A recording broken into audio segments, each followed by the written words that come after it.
Hi and welcome back to another video of Medic Notes. This video is on hypermobility syndrome.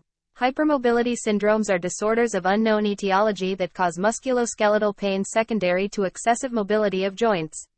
These disorders most commonly present in children 3 to 10 years of age. Girls are more commonly affected than boys.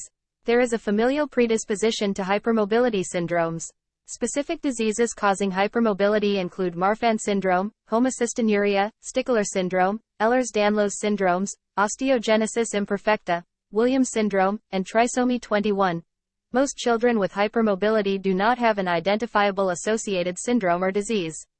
Hypermobility can be isolated to a specific joint group, or can present as a generalized disorder. Symptoms vary depending on the joints involved. The most consistent symptom is pain, which may occur during the day or night. The discomfort may increase after exertion, but rarely interferes with regular physical activity. Children with hypermobility of the ankles or feet may complain of chronic leg or back pain. For its signs, joint hypermobility may be quite marked.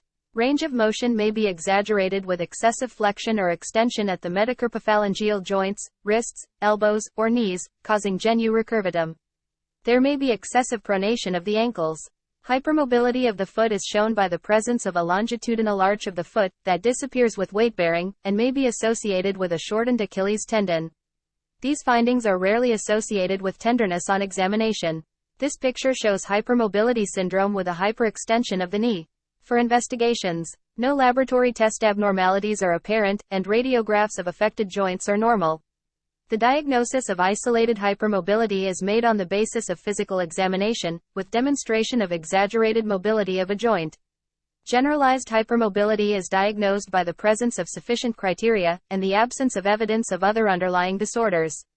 Excessive skin elasticity, easy bruisability, or mitral valve prolapse, suggests Ehlers-Danlos syndrome or Marfan syndrome, rather than benign hypermobility.